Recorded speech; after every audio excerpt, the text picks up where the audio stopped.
Hello बच्चों, हिंदी कक्षा में आपका स्वागत है। आज हम आपकी कक्षा 8वीं का व्याकरण का अध्याय कारक पढ़ेंगे। कारक बच्चों, ये आपका अध्याय 7 है।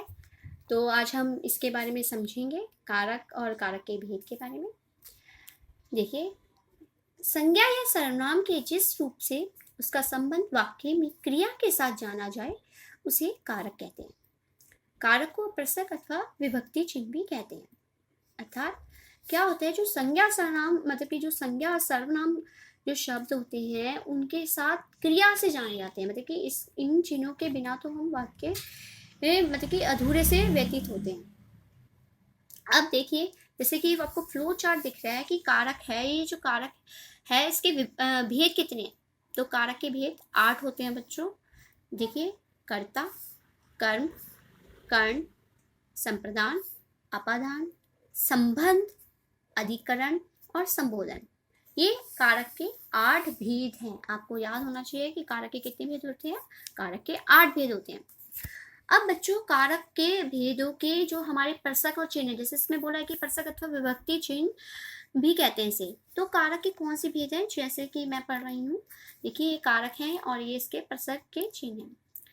कर्ता ने, अर्थात जो इसके चिन्ह है ये है, कर्ता ने कर्ण को कर्ण से संप्रदान के लिए को अपादान से, अर्थात अलग होने के अर्थ में, क्योंकि कर्ण कारक भी से है और अपादान भी से है। संबंध का, के, की, रा, रे, री, ना, ने, नी। अधिकरण में और पर। संबोधन हे, अरे, हो। अब बच्चों, हम इन कारक के बारे में विस्तार पूर्वक समझेंगे। देखिए, कर्ता कारक। कर्ता कारक क्या होता है बच्चों। कर्ता अर्थात करने वाला, वाक्य में जिसके द्वारा क्रिया की जाती है या हो रही होती है वह कर्ता कारक कहलाता है। जैसे सचिन ने क्रिकेट खेला, तो किस और ये देखिए, इसका प्रसक चिन्ह है। सचिन ने क्रिकेट खेला, तो किसके द्वारा खेला गया है, सचिन के द्वारा। तो कर्ता करने वाला, मतलब कि क्रिकेट तो खेला है पर किसके द्वारा, सचिन। कर्ण कारक, वाक्य में कर्ता का प्रभाव जिस पर सबसे अधिक पड़ता है, मतलब कि जो कर्ता का प्रभाव जिस पे पड़ेगा उसे हम कर्ण कारक कहते हैं। जैसे कृष्ण ने कंस को मारा। अब देखिए, मारा मतलब कि कृष्ण ने किसको मारा, कंस को मारा। कर्म कारक की पहचान एक तरह से आप ये किस तरीके से करते हैं कि किसको किसने करके आप प्रश्न कर सकते हैं। जब आपको वो उत्तर मिल जाए तो आपका कर्म कारक होगा। जैसे कृष्ण ने कंस को मारा, तो कृष्ण ने मारा है पर किसको मारा है, कंस को मारा है। जब आपको इसका आंसर मिला तो अर्थात कर्म कारक है। प्रभाव किस पे पड़ा, कंस पे पड़ा। कर्ण कारक, वाक्य में कर्ता जिसके द्वारा कोई कार्य करता है उसे कर्ण कारक कहते हैं। जैसे इसमें एक सीधी लैंग्वेज में बताऊं बेटा कि साधन होता है। जैसे बालक खिलौने से खेलता है। आज राधिका अपनी कार से स्कूल आई, या मैं अभी बोलूं कि मैं पेंसिल से लिख रही हूँ, या मैं किताब से पढ़ रही हूँ। तो मेरे पास एक साधन है वाक्य में कर्ता जिसके द्वारा कोई कार्य कर रहा हो। मेरे से, जैसे मैंने बोला आपको, मैं पेंसिल से लिख रही हूँ, तो मेरे पास साधन क्या है, पेंसिल है। तो ये क्या हुआ, कर्ण कारक हुआ। आया बेटा समझ रहे। अब संप्रदान कारक पे चलते हैं। कर्ता जिसके लिए कार्य उसे संप्रदान कारक कहते हैं। जिसके लिए कार्य हो, मतलब कि जिसके लिए, जिसको कार्य किया जाए, जिसके लिए कार्य किया जाए उसे हम संप्रदान कहते हैं। जैसे किया जाए। अब जैसे पिताजी ने कार्तिक को नया पेन दिया, कार्य कर दिया, मतलब कि पापा ने कार्तिक को नया पेन दिया है। तो किसी को देना, संप्रदान क्या होता है कि किसी के लिए चीज दे रही है। जैसे मैंने बोला कि मतलब कि आपने बोला कि राम ने कृष्ण को उपहार दिया, तो किसी को चीज दी जाती है। जब जैसे गिफ्ट आपको मिलते हैं, दिए जाते हैं, तो वो संप्रदान होता है। संप्रदान का आपको पता है कारक चिन्ह क्या है, के लिए, या मतलब कि को भी है और के लिए भी होता है। अब अपादान कारक, इसका भी से है चिन्ह और कर्ण कारक का भी से चिन्ह था। तो इसमें देखिए डिफरेंसेस क्या होता है, इसमें मतलब कि अंतर क्या होगा बच्चों इन दोनों में।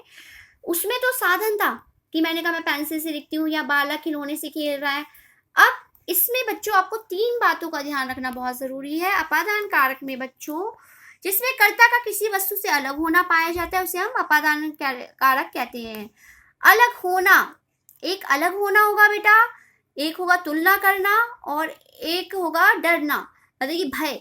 जैसे कि मैंने बोला है कि पहाड़ों से झरना बहा, अब पहाड़ों से झरना निकल गया। जैसे हिमालय से गंगा निकलती है तो अलग हो गई।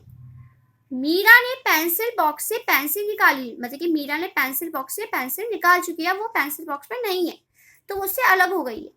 तो ऐसे ही मैंने अगर एक और उदाहरण दिया कि पेड़ से फल गिरा तो वो अलग हुआ, तो वो अपादान कारक है। अगर तुलना वाला मैंने अगर आपको क्वेश्चंस बोला है कि तुलना वाला है, तो जैसे मैंने बोला लक्ष्मण राम से छोटा है, मैंने तुलना की है कि लक्ष्मण राम से छोटा है, देखा बच्चों। और या मैंने कहा वह चूहे से डर गया, अगर कोई भी है, जैसे मैंने बोला कि सुमित चूहे से डर गया, तो एक डरना। तो ये इसमें 3 चीजों का ध्यान रखना है आपको कि एक में तो अलग हुआ बच्चों, एक में तुलना और एक में डरना, भय चीज। अपादान और करण कारक में अधिकतर बच्चे वो होते हैं, मतलब कि कंफ्यूज हो जाते हैं, तो इससे आपको इन बातों का ध्यान रखना जरूरी है। कर्ण कारक में साधन होता है और अपादान में अलग होना होता है। ठीक है बच्चों, अब आगे आते हैं हम संबंध कारक। जिन शब्दों के द्वारा किसी व्यक्ति या वस्तु के किसी दूसरे व्यक्ति या वस्तु से संबंध स्थापित होता है उसे हम संबंध कारक कहते हैं। जैसे ये मेरी बहन का बैग है, संबंध बताया कि भाई बैग तो है पर किसका है, ये मेरी बहन का बैग है। या ये घर में, मतलब कि ये घर मेरा है, इस तरीके से बैग है, ये संबंध बताया गया। अधिकरण कारक जिस संज्ञा रूप से कार्य के आधार, स्थान या समय का पता चले उसे अधिकरण कारक कहते हैं। जैसे चिड़िया घोंसले में है, देखिए इसका चिन्ह था में और पर था। चिड़िया घोंसले में है, पुस्तक मेज पर रखी है, ये सब ये चिन्ह आए हैं और इसका पता चल रहा है कि ये कहाँ पर है, समय का पता चल रहा है कि ये कहाँ पर हो रहा है। तो ये कौन सा कारक हुआ, अधिकरण कारक। अब संबोधन कारक में आएंगे जिस संज्ञा रूप से किसी को पुकारने या संबोधित करने का पता चलता है। जैसे कि छात्रों व्यायाम के लिए तैयार हो जाओ, मतलब कि एक पुकारने की बात किया है कि बताया गया है कि छात्रों तैयार हो जाओ।